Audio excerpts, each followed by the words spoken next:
Sangat menyentuh dan terpuji sikap Paula usai dirinya diserbu berbagai tudingan miring, istri durhaka dan terpapar penyakit menular HIV sebelum menikah dengan Baim Wong. Selain menempuh langkah hukum dengan mengadu ke Komisi Yudisial, KY, dan melaporkan Majelis Hakim dan Pengadilan Agama Jakarta Selatan ke Badan Pengawas Mahkamah Agung, Paula juga membenah mentalnya dalam menghadapi ujian hidup yang kini tengah dilaluinya. Bukannya terseret arus pemikiran negatif, Paula justru tetap berpikir positif bahwa berbagai ujian yang kini ia lalui, pasti Allah punya rencana yang indah untuk dirinya di kemudian hari. Hal itu diungkapkan Paula melalui video yang dipostingnya di akun sosial media pribadinya. Beruntungnya lagi di tengah kondisi demikian, banyak rekan-rekan dan sahabat artis yang menyampaikan dukungan moral terhadap Paula. Seperti apa pandangan pihak Komisi Dakwah Majelis Ulama Indonesia MUI, Kiai Haji Misbahul Munir atau Kiai Misbah atas perselingkuhan dalam agama Islam? Seperti apa pula tanggapan pihak Baim Wong atas langkah hukum Paula Verhoeven? Pemirsa, bersama Intens Investigasi, kami hadirkan kabar terkini, terpercaya dan teraktual. Tetapi sebelumnya jangan lupa untuk like, subscribe, dan juga share channel YouTube ini.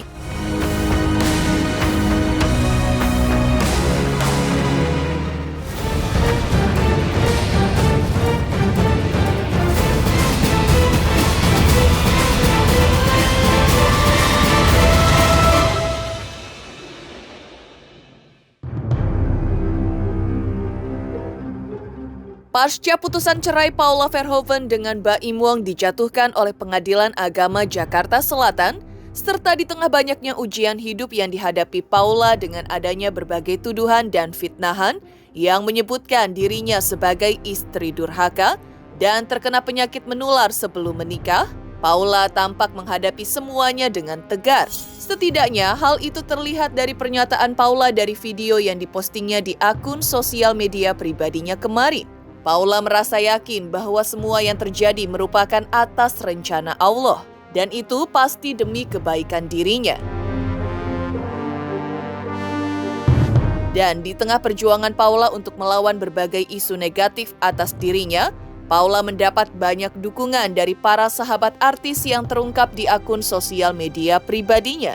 Ada artis Tia Aristia yang memberi dukungannya dengan menulis, "Peluk terus, aku di sini terus. Banyak yang sayang serta semoga Allah melindungi Pau. Aku padamu Pau, pertahankan senyumanmu ya Kak." Aku yakin semua rencana Allah itu pasti baik. Semua yang sudah Allah tetapkan untuk hambanya pasti karena rasa cinta dan juga sayangnya Allah kepada kita.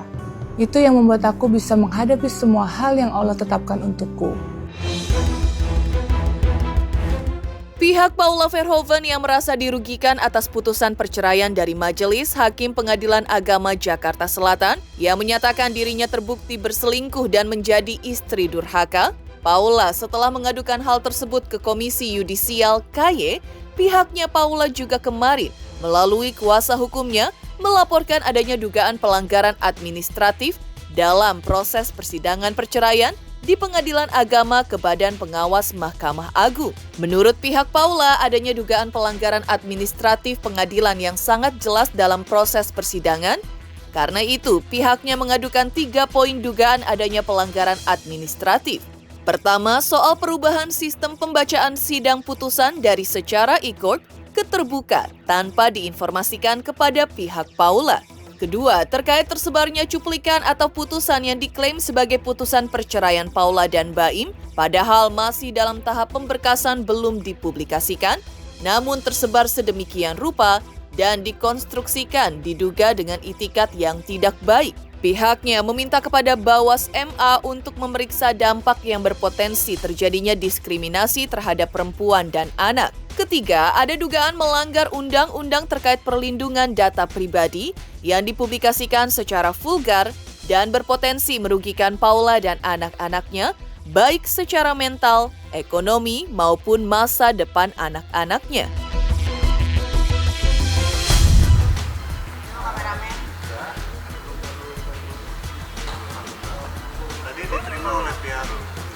Bawas. Iya.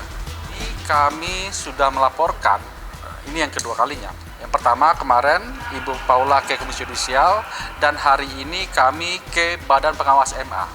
Pertanyaannya, kenapa kami ke Bawas MA? Berdasarkan hasil investigasi dan proses peradilan yang kami analisis bahwa ada dugaan pelanggaran administratif pengadilan yang sangat jelas dalam proses persidangan ini. Kami menduga ada 3 poin dalam dugaan pelanggaran administratif. Yang pertama, jadi sebenarnya teman-teman pada sidang bacaan putusan kami kuasa hukum Paula dan kuasa hukum Mbak Im Wong dan majelis hakim menyepakati sidang pembacaan putusan itu dilakukan secara e-court. Jadi e-court itu adalah melalui sistem tertutup, gitu ya, melalui email dan seterusnya. Tapi kemudian pada pelaksanaannya Mbak Im Wong dan kuasa hukumnya datang ke pengadilan dan meminta majelis hakim untuk membukanya dan kemudian melakukan wawancara dengan media. Sementara kami sebagai kuasa dari Paula tidak diinformasikan terkait perubahan sistem persidangan.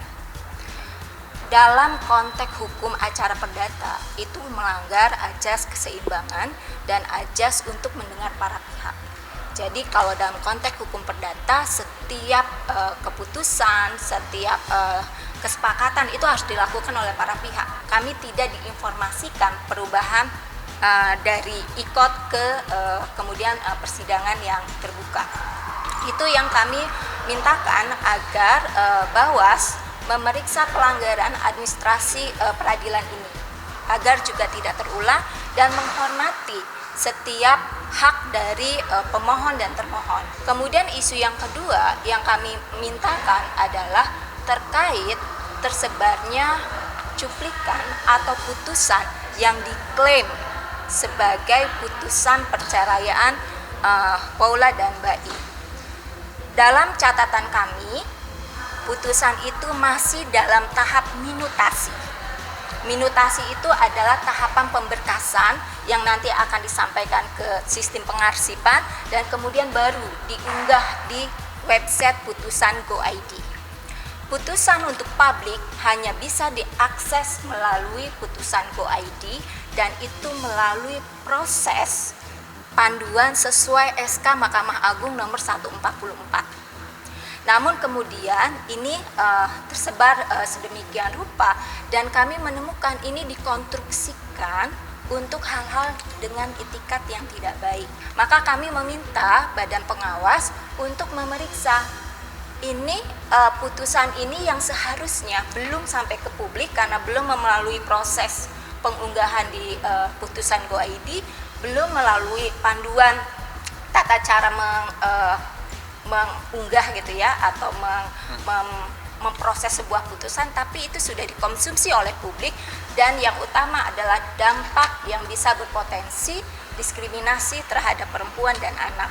Itu yang juga kami mintakan untuk dilakukan penelusuran siapa dan bagaimana putusan itu bisa sampai kepada publik tanpa prosedur.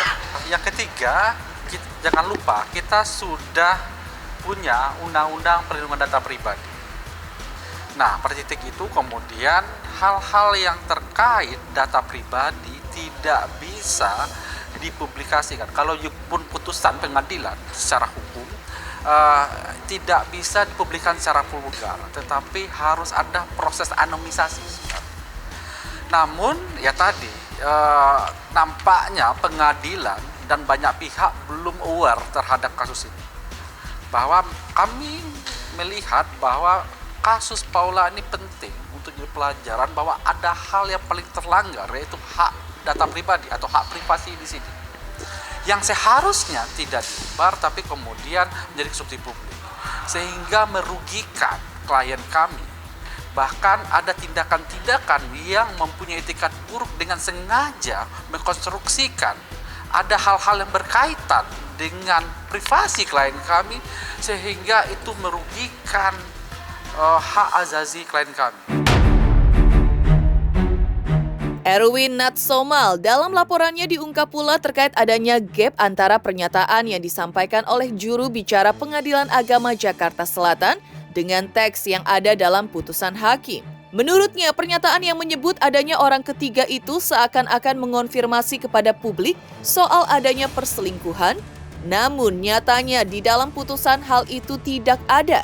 Karena itu, hal tersebut sangat merugikan pihak Paula Verhoeven. Itulah yang membuat Paula Verhoeven secara reaktif mengadukan hakim ke Komisi Yudisial karena adanya dugaan ketidakseimbangan antara teks dan apa yang disampaikan humas kepada publik.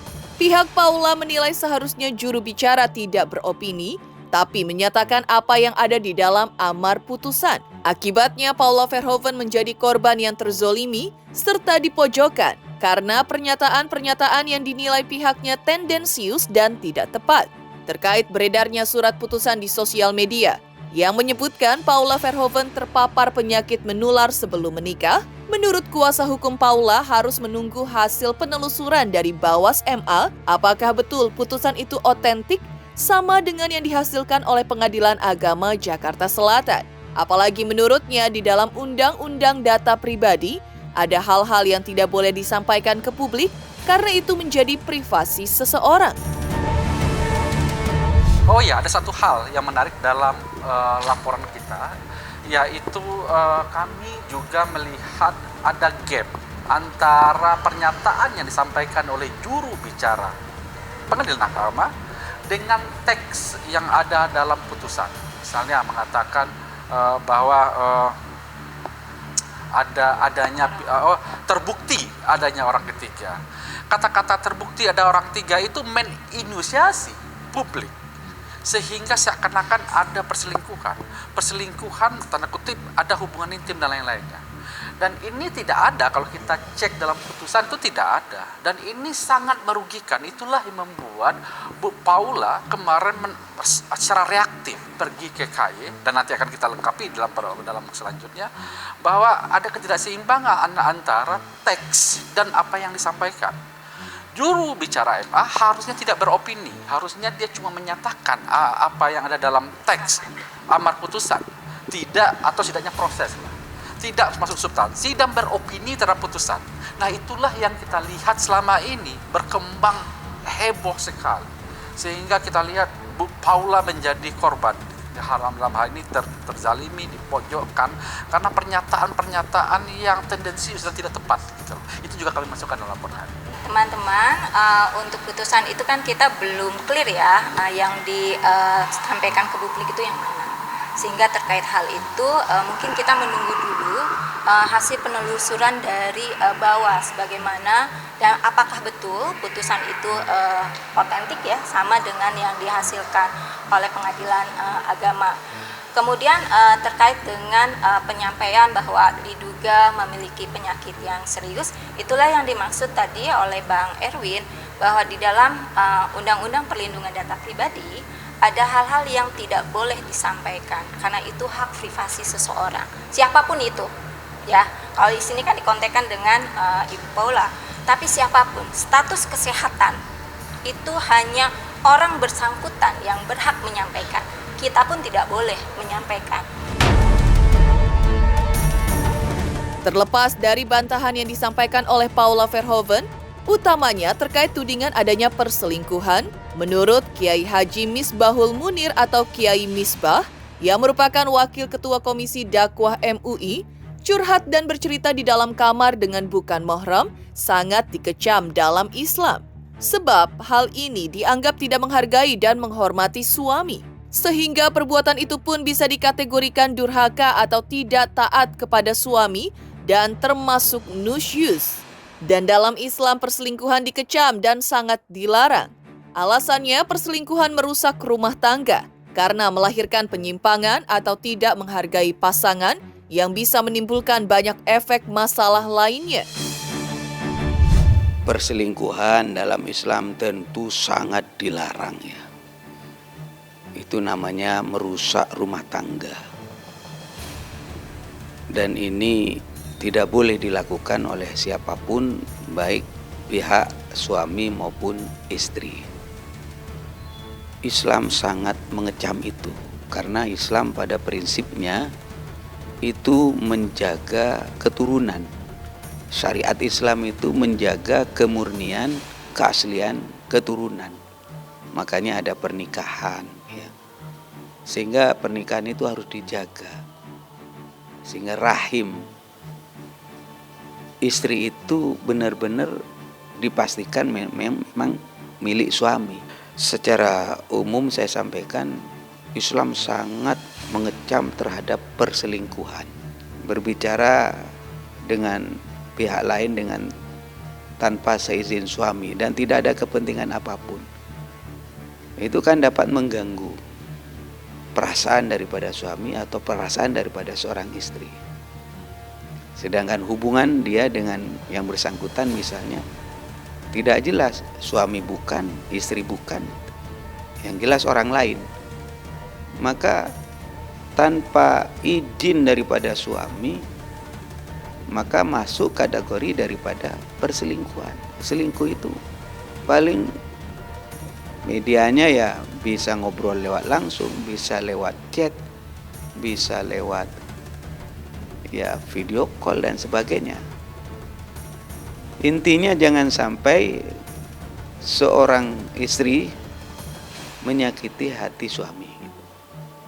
Kalau dia boleh menyembah kepada selain Allah, seorang istri itu harusnya boleh menyembah kepada suami, saking pentingnya menghormat suami, tentu termasuk juga perasaannya. Nusyuz itu adalah sikap durhaka, ya, tidak taat kepada hubungan antara suami dan istri, dan ini biasanya dilakukan oleh seorang istri, istilahnya nusyuz, ya.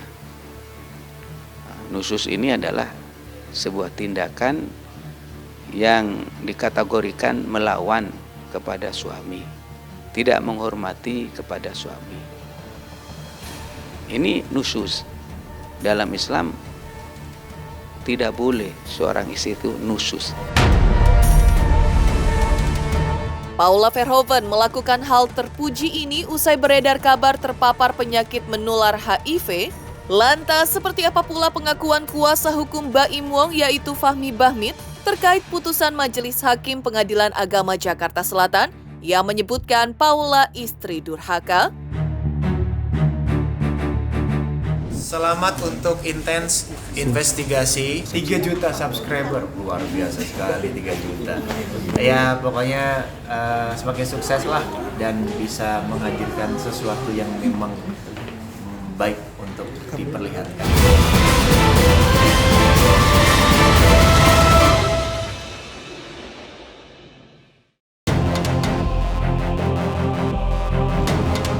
Prahara perceraian Baim Wong dan Paula Verhoeven masih menyisakan masalah lain pasca Paula Verhoeven menempuh langkah hukum baru ke Komisi Yudisial dan ke Badan Pengawas Mahkamah Agung. Hal yang diadukan ke Bawas MA diantaranya soal perubahan prosedur penetapan sidang putusan dari semula secara e-court. Fahmi mengakui bahwa dirinya lah yang mengajukan permohonan kepada Majelis Hakim agar Baim Wong diperbolehkan hadir di persidangan putusan meski putusan perceraian dilakukan secara e-court atau dikirim melalui email. Ketika itu, Baim memang sempat hadir di persidangan atas kemauan sendiri, namun disuruh pulang oleh pihak pengadilan karena putusan tetap dilakukan secara e-court. Terkait Paula disebut sebagai istri durhaka alias nusyuz, Fahmi menyebut bahwa hal itu ada di dalam lembar putusan Majelis Hakim Pengadilan Agama Jakarta Selatan, halaman 105.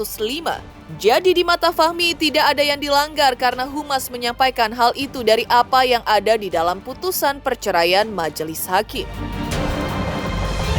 Enggak, kalau ekot saya bisa jawab, memang saya yang mengajukan permohonan pada tanggal 9 April saya kirim surat ke Majelis Hakim meminta supaya Baim Wong dibolehkan hadir. Pada saat kita hadir di persidangan, silakan pulang lagi karena tetap dengan ekot. Ya sudah, kita pulang. Jadi itu datang bukan diundang tapi kemauan sendiri. Jadi nggak ada masalah. Karena itu adalah kemauan kita kita mengajak Baim untuk hadir, ingin mendengarkan langsung putusannya, bukan dengan cara menerima ekon. Tapi majelis hakim menyatakan, itu sesuai dengan peraturan harus dengan cara ekon. Ya sudah, kita disilakan pulang, dikasih mungkin 1-2 jam lagi, maksimal 3 jam, putusan akan di-upload di ekon. Tidak ada masalah jubir, karena itu yang menyampaikan jubir. Yang disampaikan itu ada di dalam putusan halaman 105 yang menyatakan memang nusus itu adalah istri yang durhaka. Jadi nggak ada persoalan, jadi tidak ada yang dilanggar karena humas itu adalah menyampaikan apa yang ada dalam putusan. Ya, tapi kan membuat jadi polemik nih Bang. Kita tidak, itu adalah hukum. Hukum kalau putusannya seperti itu ya itu yang dibacakan. Ini bukan polemik, itu urusan lain Pak. Kalau hukum adalah hitam putih, kecuali tidak ada dalam putusan. Putusannya ada halaman 105 yang menyatakan khusus itu adalah istri yang durhaka kepada suami. Lebih lagi terkait apa yang disampaikan pihak Humas Pengadilan Agama Jakarta Selatan soal putusan perceraian Baim dan Paula, disebutkannya bukan polemik lagi, karena hal itu sudah sah.